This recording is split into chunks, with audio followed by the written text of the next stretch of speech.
Ciao a tutti da Rita e ben trovati sul mio canale YouTube Rita Chef Channel. Oggi prepareremo insieme una torta rustica ripiena. Prepareremo il guscio con patate e il ripieno sarà fatto di peperoni, prosciutto cotto e Emmental. Una vera delizia. Andiamo in cucina e mettiamoci all'opera.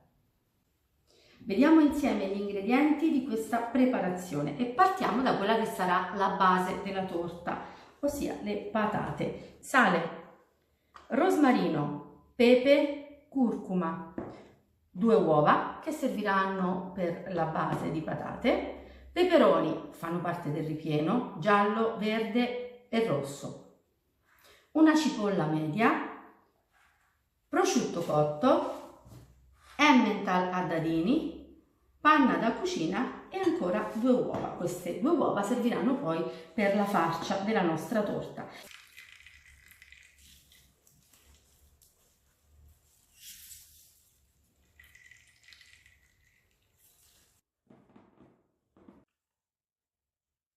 Ora vado a mettere sale,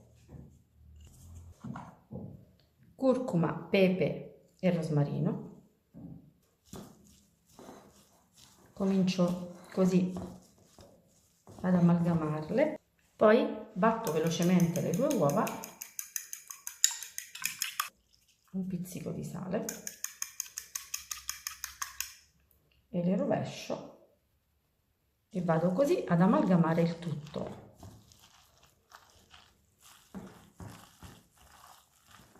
Ora le patate sono pronte per essere messe all'interno della teglia. Ho foderato la base ed i bordi con carta da forno.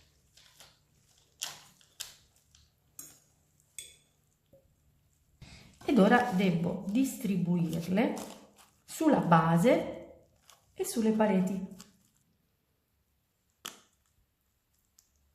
Ecco, con i rebi di una forchetta sto premendo bene le patate sui bordi. Dovremo dare un'altezza di circa 5-6 cm.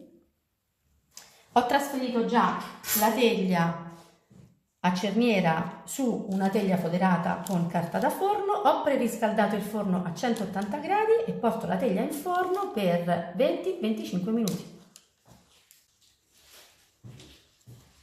La base di patate è appena sfornata. Ho messo un giro d'olio in un tegame e ci trasferiamo subito sul gas. Lascio scaldare l'olio per qualche secondo. L'olio è caldo e aggiungo la cipolla. La lascio imbiondire per un paio di minuti. Ora aggiungo i peperoni.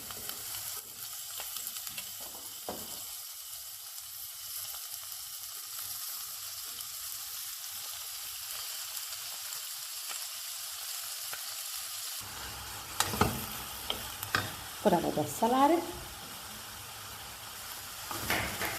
e così a fiamma sostenuta chiudo col coperchio e lascio cuocere per 5-6 minuti.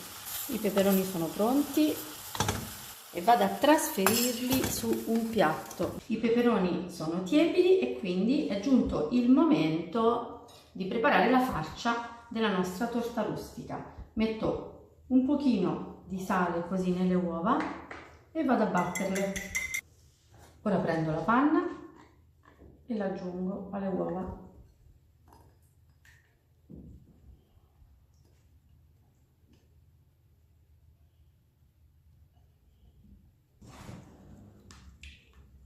Amalgamo uova e panna. Ora aggiungo i peperoni. Vado così ad amalgamarli. Il prosciutto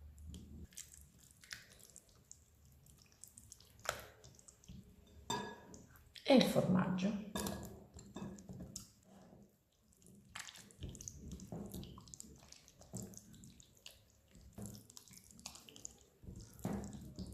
Ora è il momento di rovesciare la farcia che abbiamo creato all'interno della torta. E a questo punto porto di nuovo in forno preriscaldato a 180 gradi per 20-25 minuti. Eccola qui, la mia torta rustica appena sfornata. Guardate che bella, è un trionfo di colori. Adesso bisogna lasciarla stiepidire leggermente, poi toglierò la torta dallo stampo.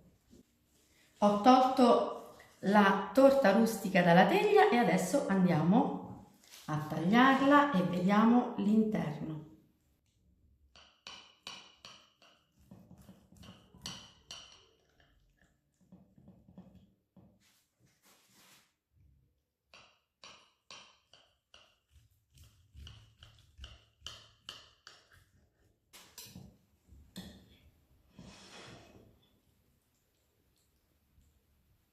Eccola qui, guardate che arcobaleno di colori, è bellissima e profumatissima.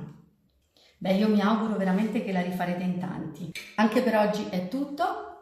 Se questo video è stato di vostro gradimento, attendo un vostro like e come di consueto io vi do appuntamento alla mia prossima videoricetta, invitandovi come al solito ad iscrivervi al mio canale se non siete ancora iscritti, condividere le mie videoricette sui vostri social e cliccare sulla campanella per ricevere le notifiche dei miei nuovi video. Un grande abbraccio a tutti voi da Rita!